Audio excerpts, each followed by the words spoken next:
Hello and welcome to my awesome health journey. I am once again Brett Dupree here fighting the urge to look at the camera instead of myself. Have a nice smile. Today I am talking about therapy. The idea of actually paying somebody to talk to. I have now had a therapist for I think it's 4 years now. Eh, Yeah, about 4 years. And I can tell you after having my first therapist be a waste of time and having my second therapist be pretty okay, and having my third therapist just walk me through cognitive behavioral therapy, and then finally finding the therapist that is right for me and to work on the specific thing I wanted to work on, which is emotional eating. I can tell you, and you finally find that perfect therapy for what you need at that time. I mean, to know to the one that was pretty okay. I liked her a lot, and she was great. She just wasn't what I needed. Wasn't what I needed for my joyous, healthy living and working on my eating disorders. I would have been happy to continue with her if I didn't have a specific goal that I was working on. And therapists don't like it. If you have multiple therapists, I learned. I wanted one just to talk about regular things and the other talk about emotional eating. But nope, my new therapist had different plans, and I had a goal that they were good at. So, just in case that therapist watches this, I don't. I just wanted to say you were great, and I hope you're doing awesome in your private practice. But the idea of paying somebody to talk to for me has been very helpful. I got stuck in the idea of personal growth and personal development. Kind of self help is very pull yourself up by your bootstraps, and that is part of also American individualism, our society. So very much do things yourself. But one thing I've learned is that having somebody to shine a spotlight on the areas that you are just kind of not taking a hold of. For instance, I practice positive self talk. I wrote a book on it. And as I was saying before, I still had negative self talk when I would diet, and I got stuck in that habit. And for some reason, just in my brain, I never connected the two, that maybe all this positivity I'm doing in other parts of my life, I should do in food and budgeting and all that jazz. And also the ability to really get it out there to somebody you pay for. So this is I guess a privilege thing.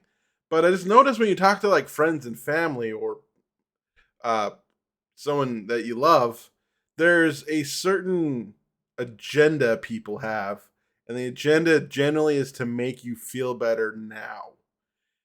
And that's not always helpful in the long term. That's what I noticed because well, number one, we're people. Like, if you have a conversation with me about your life, my thought process isn't this conversation is going to build on something and build on something and build on something. And 6 months from now, you will finally have that breakthrough that will help you. No, it's this conversation. I need to help you and support you right now. Oh, we're done with it. Well, let's move on and hopefully it's fixed. Or you're really sad. I would like you not to be sad. I will do what I can right now to make you not sad and happy, which is helpful, but also it's not therapy helpful, right? Really like diving into things and working on things for a long-term goal of personal growth and personal development and mental health. It's mental health isn't just talking to somebody. It's building something and building on what we talked about last week and building on what we talked about last week, and calling people out on things that they said they're going to do and all that fun stuff. And that's just something I think you can only really get with a therapist or with a friend that you would really have to set up rules and boundaries to facilitate that and practically become each other's therapist. Plus, I don't know, I'm a man in this society, and it's really hard for me not to want to feel like a burden when I talk to people.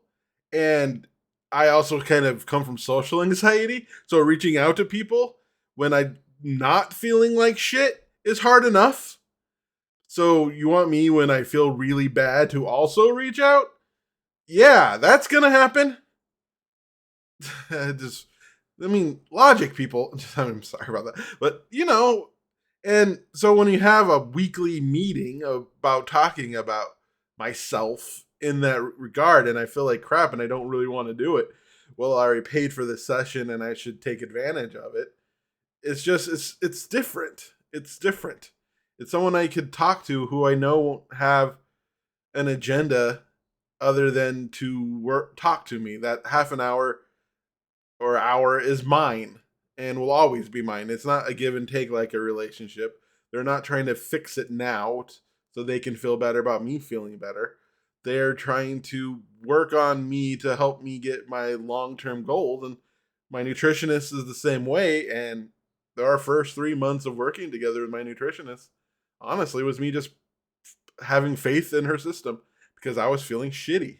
My first 3 months was on this whole intuitive eating thing sucked. I was gaining weight. I was just binge eating, and it sucked.